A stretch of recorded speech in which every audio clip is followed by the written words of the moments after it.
Hello everyone, welcome back to Out of the Park Baseball 2025. We have simmed ahead about a month or so in this playthrough. It is now May 3rd. We are 16 and 15, a game over 500, just 2.5 games behind the first place spot in the division. It is the Texas Rangers Houston Astros, which is ahead of us thus far in the division. We have played just about where you'd want to play with all the injuries we had to the bullpen. A little underwhelming on the pitching side, but as for the offense, they have done very spectacular thus far. As you can see with these team statistics, the offense have demolished every other team in the league pretty much. We are first or top 5 in most of the offensive categories. On the other hand, our pitching has definitely suffered, especially in the bullpen. Our starters ERA is 7th, but it is kind of varying, as you can see over here. Luis Castillo with a 2.32 ERA and Logan Good with a 3.97 are kind of bringing the numbers down, but Kirby is having a few clickers to start the season. Hopefully he bounces back. Same with Miller. We did have Ryan Wu come back from the IL and had a very significant start against the Atlanta Braves, which led us to sweep them. But yeah, thus far, the main takeaways are the bullpen has been struggling a little bit. We don't have Matt Brash back yet, so he may bring some solace to the bullpen. As you can see, we do have Gregory Santos back, but he does have a 6.07 ERA, and so does Taylor Saucedo, a very horrible ERA.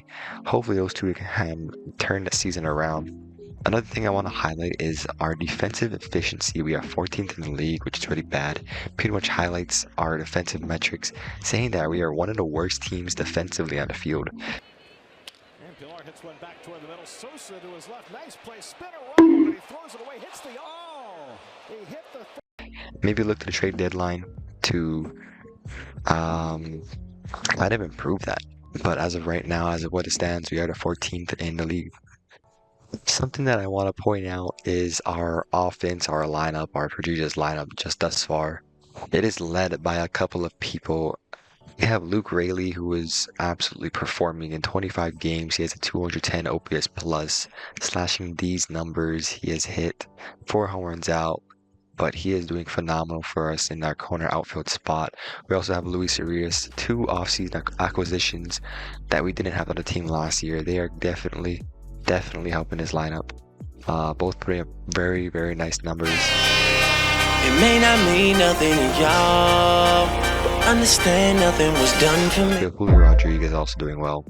These players, hopefully they keep it going the rest of the season. They are very well to start off the first month at least. But yeah, things that we can improve on is Kyle Raleigh. He is graded out as a 3.5-star catcher. These very nice metrics on the gap and power, but he is struggling to make contact. He has gotten it going thus far, but he started the season at about I want to say 120 average, which is kind of horrible from a starting catcher. Hopefully he can turn things around. He has gotten them turned around just in the last few weeks. He's popped out a few homers. Hopefully he can run into a few more. Another person that I want to highlight is Ty France. He is our starting first baseman. He's not been doing that well either. He has not put up a negative WAR just yet, but he is underperforming quite a bit. Hopefully he can turn things around as well. And lastly, I want to point out Dylan Moore, or pretty much our right field tandem with Dylan Moore and Sam Haggerty. Dylan Moore is slightly above average batting wise, but it's not very, how do I say this, satisfying to look at. Luckily, he is under contract till 2025, a team-friendly contract indeed. So maybe we can get rid of his services in the next few seasons. Sam Haggerty, on the other hand, just hasn't been doing that well. He has had limited playing time, but in that playing time, he hasn't done what I really expected out of him. He's stolen 4 bases, which is very nice. And in the future, if we can find a bat better than him, we might just make him into a flex infielder / outfielder and move him to the bench rather than the starting lineup. But thus far, the offense has been supplying most of our wins. hopefully the pitching can improve. Going back to the pitching side of things, as we know from the first episode, Brian Wu, Gregory Santos, and Eduardo Bazardo was on the IL to start the season. They have come back, and the corresponding moves we did to make room for them was DFA Austin Voth. He was doing solid in the first few starts, and then he kind of fell off a cliff. We did DFA him because he was out of option years. Hopefully we can replace him back in AAA, and he can be kind of a depth starter, a depth reliever, kind of the 8th man, 9th man in the pen. We also optioned 2 of our relief pitchers, and Ty Adcock and Emerson Hancock. These 2 kind of got off to clunkers as well. Adcock has, I don't know if Adcock will be back up with the team. It's just kind of one of those situations where there's not many spots on the roster. With us, he wasn't too bad, but we definitely have better options, especially in the younger prospects ahead of him. So, thus far, the bullpen is still missing Bob Brash. Hopefully he can come back soon. He is rehabbing in AAA. He is doing well thus far in these few starts. Hopefully he can bring some solace to the bullpen. The MLB has dropped the rookie draft. We are pick number 15 in the draft. This is the draft pool. Not too many promising talent, if I were to be honest. I do have Hagen Smith and Trey Savage. Not very. It's seen a lot better, that's for sure. As we can see, the batters as well, not really that well. It's either Travis Bazan is kind of the cream of the prop, maybe Charlie Condon as well. Going to the OSA mock draft, however, we are projected to pick Caleb Bonaber in the 15th pick. He is a middle infielder. I think we will go for other people though if it comes to that. But yeah, that's the draft. Well, we do have some good news. We are going to decide to bring up Matt Brash from his rehab assignment.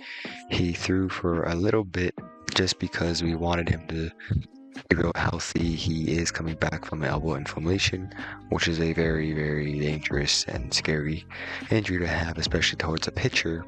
The corresponding move we will do is unfortunately have to send Cody Bolton down to AAA. This really hurts me because Cody Bolton has been quite good for the team, a 2.45 ERA. He struck out 24 compared to 11 walks. He has done very well in the long relief / middle relief role. But Ryan Stanek is our free agent signing. It would make no sense to send him down if he has option years. We do have Eduardo Bazardo, who just came back from the IL. Makes no sense to send him down. And Taylor Salcedo is the only lefty other than Gabe Spire in the bullpen, so we can't send him down. So we will have to send down Cody Bolton. Some unfortunate news. We do have injuries to the ball club. We have 2 of our main staples in the lineup, one being Mitch Garver. He was injured against the Yankees on the 21st of May. He has recurring back spasms. He'll be out for approximately 2 months. Having a solid season thus far. 12 homers, kind of our solid power hitter. And also Ty France, a kind of very good defensively first baseman, was turning the season around just before he got injured. Also injured against the Yankees. It seems like they just put a curse on us defensively. With those 2 being out, we do have to make some changes to the lineup. First of all, we do promote Blake Hunt, one of our catching prospects from AAA. He is going to be known as a defensive first catcher. His contact and pretty much all of his batting ability isn't that great, but for a catcher, especially for a backup catcher, this is really what we want to focus on. Secondly, we bring back Dominic Canzone from AAA. He was raking down there, and we had an available roster spot for him to take. He has some time at first base, so we may put him over there, especially against righties. His ability to face righties seems to be very well.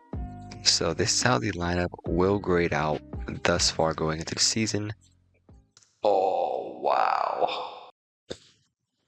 Wow. Even worse news, Ryan Stanek, who was doing pretty decent with us, is going to be gone for the season. A free agent signing for $4 million this year is going to be out for the rest of the season with a torn rotator cuff. Just adding more insult to injury. The people who we have on the injured list. Due to his loss, we are deciding to bring back Adcock. He was struggling in AAA, but I really have high hopes for him. He is a power pitcher with such good command. He should help lengthen the bullpen, hopefully. These are his last week or two from AAA. Hopefully he can replicate his numbers. It is now June 18th. We are 44 and 30. A big jump from where we were at last. We are ahead in the division by 4 games, coming off a huge sweep of the Texas Rangers. Looking at our last calendar month, we absolutely exploded. As you can see, the last sweep against the Rangers. We won a couple of games against the White Sox too. We absolutely dominated so far in this June. And going back to May, it really started after that Yankee series. You could say when Mitch Garver and Ty France both got injured, we kind of just went on a run. Speaking of Ty France, he is on a rehab assignment. He will be back. I don't want to rush him. We'll bring him back probably just before July. But as things stand right now, we are first in the division. This is our team stats of the Mariners. As you can see, in June we are 11 and 4. We finished strong in May, 18 and 11. Look at our batting rankings. It is absolutely phenomenal. Things we can work on, I guess, would be the strikeouts. Other than that, everything is doing really nicely. And look at our pitching as well. They've really turned it around. We are number 1 in the American League with a 3.73 ERA. Our starters has really turned it around as well. Brian Wool and Bryce Miller are examples of that. They've really broke out in the pitching staff.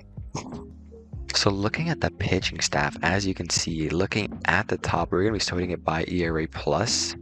Matt Brash leads the team with a 9.99 ERA plus. Now he's only pitched about 6 innings, but he struck out 8 batters thus far, which is absolutely phenomenal for a guy coming off a elbow inflammation injury, I believe. Gabe Spire also leads our one of 2 lefties who is dominating. Josh Bohr is a waiver pickup who's doing nicely. Let's talk about Logan Gilbert.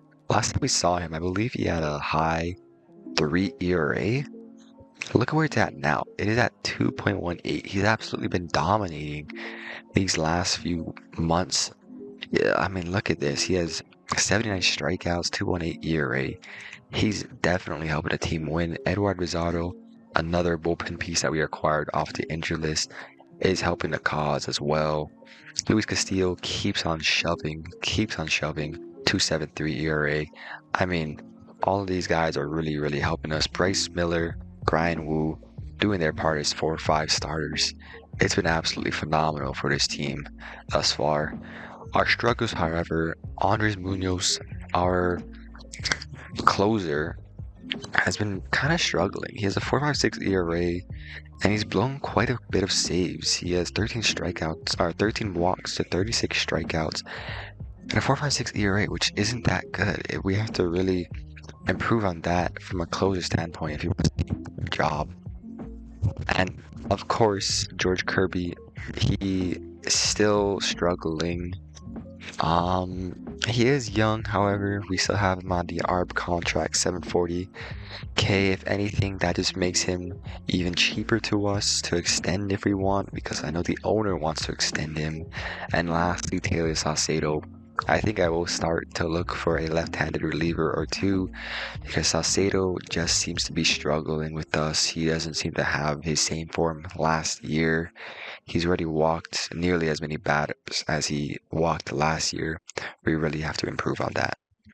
The last thing I want to look at this episode is the prospect list. We did make a prospect list after scouting every single player in our organization, which took quite a while, but this is how it stands. This is what it looks like.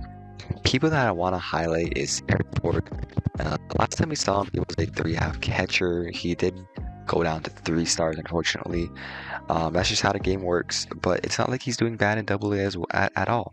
He's actually doing quite phenomenal, 2.2 WAR. He will probably get caught up to AAA by the end of the season, or maybe even during the season. Another catching prospect that I wanted to look at was Blake Hunt. We promoted him with the injury to Mitch Garver. He, from a backup catcher standpoint, is doing pretty well. 261 batting average, 75 OPS plus. It's gonna play as long as his defense stays with a leader personality. He's somebody that's very good for this team. Next, I'd like to look at Cole Young, our top infield prospect. He is out with a bone bruise injury right now. It didn't last too long, but did keep him out for some time. He is struggling a little bit in AA thus far. He has a .8 WAR, 83 OPS plus. He isn't hitting that well. Hopefully when he comes back from the injury, he will do better. But as you can see, his ratings did go up. He is now 3.5 stars and 2 stars. So he might make it to AA soon if he can start performing. Well, Joseph seems to be doing good in the Dominican League thus far. It's only been 7 games for him, but he has produced popping out a homer and a few hits. His ratings did go down a little bit at shortstop, but we set him to second base and even left field. Gets him up to a 3 star, so he'll probably be either a corner outfielder or a second baseman. The next rookie ball prospect I want to look at is Johnny Farmello. He is absolutely producing in rookie ball, 1.4 WAR, and slashing these numbers, hitting out 7 homers with plus speed and plus defense on the field. He may find himself being caught up to Florida ball if he keeps producing and if he develops the way that I think he's going to develop. But yeah, very good bat, very nice defensively. He's still pretty young. Let's hope he develops well. Jonathan Clase is absolutely demolishing AA. 4 WAR, 125 OPS plus. This guy should be in AAA sooner rather than later. He will most likely be a corner outfielder because of Julio in center field, but I can see this guy making the roster very, very soon with his on-base percentage. Look at the strikeouts to walk ratio. Although he is crushing it, if he keeps these numbers up, he should be a corner outfielder lock for the future. Another person I kept an eye on at the beginning of this game was Lazaro Montes. He was a corner outfielder that I talked about during the prospect list investigation. He started off in AA, then tailed off to high A, and he has done pretty well so far. I popped out 8 homers. He is out with a bone bruise to his wrist, which is kind of worrisome because that may affect his swing. Hopefully it does nothing, and he's also moved up in the prospect ranking, which is always nice to see. Always nice to see. Let's hope he keeps going. Look at his produced power. It's also went up just a little bit. Let's hope he keeps going on the path he's going down. Lastly, the one person that I do have hopes for making the team this year is Samad Taylor. Look at these ratings. Look at this. He has 308 batting average. He has a 427 on-base percentage. He's not going to be a slugger, but if you want a leadoff hitter, this is probably the guy you're looking at. A corner outfielder. I am thinking of packaging some of our major league talent outfielders just to make room for this guy, because I think he'd be a helpful addition, especially towards lefties, and he's not even that bad against righties either. With him and Rayleigh even performing, if they perform pretty well, we have a really good trio of outfielders with him, Julio, and Rayleigh. I really like this guy, and it looks bright towards the future. But that will do it for this episode of Out of the Park Baseball. I hope you guys enjoyed, and I am enjoying it thus far. Our Mariners are doing very nicely thus far. Hopefully they keep going down the path and eventually make the playoffs this season. Our owner is also happy as well. Next episode, we'll probably cover the trade deadline and we'll probably cover the rookie draft and possibly the trade deadline. And yeah, hope for the best, guys. See you later.